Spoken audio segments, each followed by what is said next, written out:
is good? It's your boy Ty back here with another video, and in this video today, guys, we've got to talk about how my team is completely backwards in NBA 2K24 MyTEAM, and we have never seen anything like this before. And I get people are mad that the auction house is gone. I get that the player market is not perfect, but I think this is one of the bigger areas that needs improvement moving into season 3 and beyond.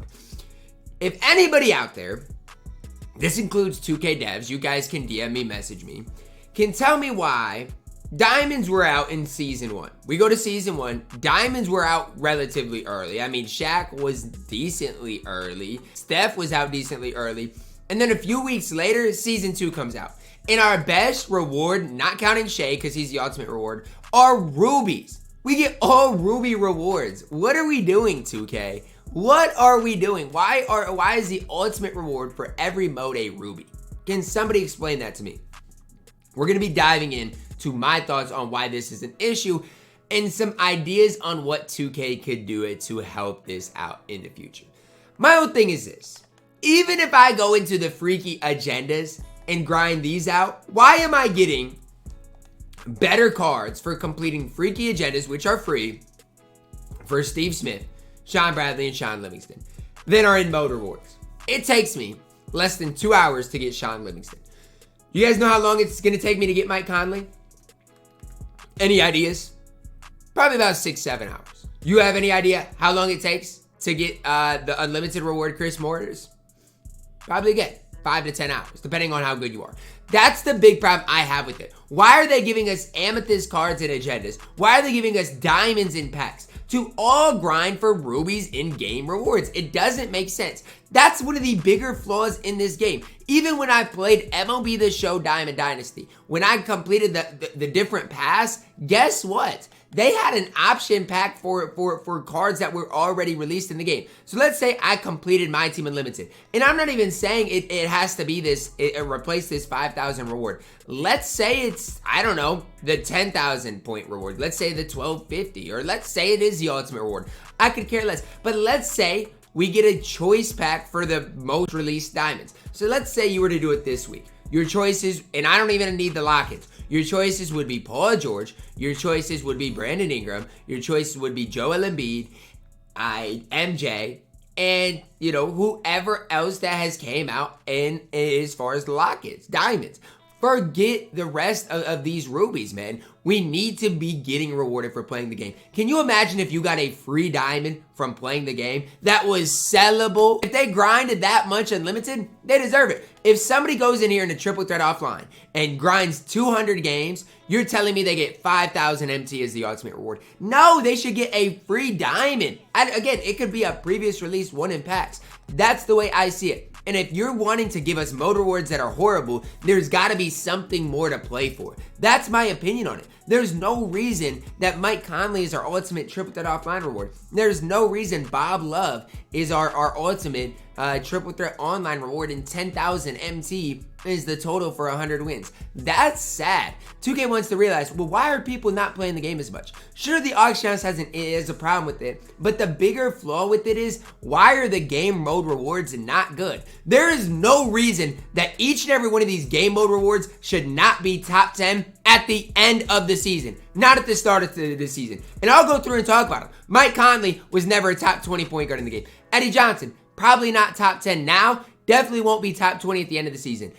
E. Jillian probably won't be top 10 for when he's by the end of the season. Cliff Robinson might be top 10, but even with him, a ruby is not enough. Bob Love, not going to be top 10. Chris Morris isn't top 10 now. And don't get me started on this bona fide scrub, Raymond Felton. Don't get me started on him, because he is a bona fide scrub as well. Tell me why it makes sense for me to go out there with this type of a lineup and grind for Chris Morris. Tell me why it makes sense for me to go into clutch time and grind for a ruby when I have diamonds. It does not make sense. My team is backwards.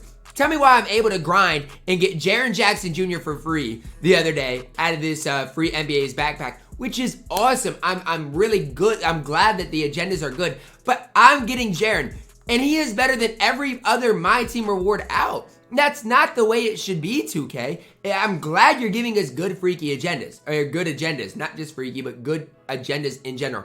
Chris Bosh in the Gauntlet was great, but every reward should be to Chris Bosh's level.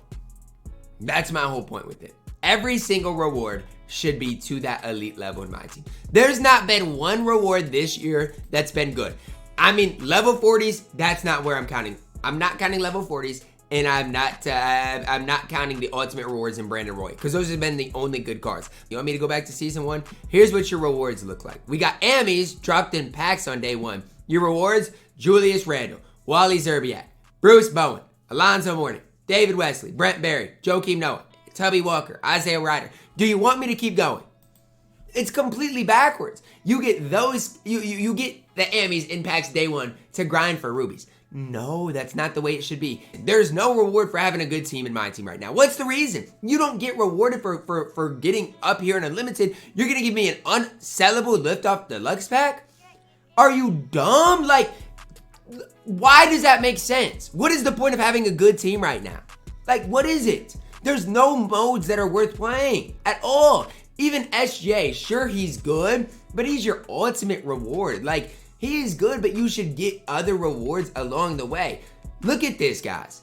Who out of these outside of Wilt Chamberlain is good? Jerome Kersey, bonafide scrub. Kevin McHale, bonafide scrub. Bob Love, mid. Mike Conley stinks. Cliff Robinson's okay. Cliff Robinson is your only guy from all of these guys outside of Wilt that is good. That's sad.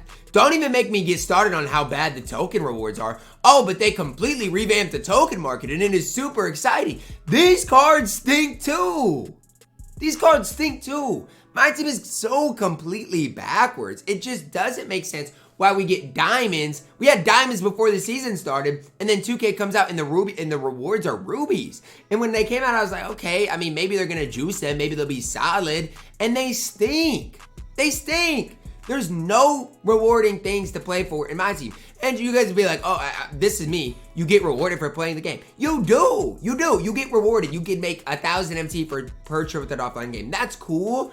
But I'm just saying, as far as the rewards, they've got to be better. If you want to give us a box, right, like this, it should be something that updates. So let's say you completed it this week, people would get the freaky pack, or even give them a choice at what pack they want to open. I think that's one of my favorite parts about the when I played MLB The Show, is it's like they gave you a choice at what diamond you wanted. That was fire.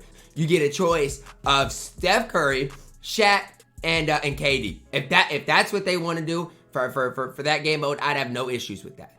Do something like that. Make game modes rewarding. Can you imagine how rewarding that would be? And let's say you had all of them, you'd be able to sell them for 100,000 MT or whatever else. That would be fire, 2K. Instead, your ultimate reward is Mike Conley. Instead, your ultimate reward in clutch time, let's see what the 100 win reward is. 10,000 MT. It's completely backwards, guys. It is completely backwards. I know we're going to probably see pink diamonds next season. If we do not see the rewards next season as diamond or higher, and if we don't see these ultimate rewards, and when I say ultimate, the highest tier reward, let's say this 20,000 in unlimited, be something absolutely elite, we're not, the game mode's not going to improve. It's not. Imagine the excitement if there was something, like the Gauntlet, for example. That was so much excitement, but it was short-lived. Once everybody got it, it was done. We need more of those type of rewarding things in my team if they want the game mode to be active. The more things we have in the game modes, the better they are. Even with these agendas, they're fire, but again, they only last a certain amount of time. We need more good rewards in my team. There's a reason I don't have SGA yet. The reason is, who could I do a gameplay of a mode reward that you guys are gonna watch? You guys gonna watch Eddie Johnson? Y'all wanna watch Mike Conley go out and work? What about y'all probably would watch Cliff Robinson. What happened when I tried to do a gameplay with Chris Morris? That's the worst gameplay I've done all year because he stinks. It's just sad, man. Just really sad. I got so many thoughts on this. Mode rewards have to be better, and the game has to be more rewarding. I'm not talking about per game MT-wise. I'm talking about the rewards that you give us. Has to improve. That's gonna wrap it up for our video today, guys. Drop a like on it, subscribe if you're new, and as always, man, I love you guys. Have a blessed day.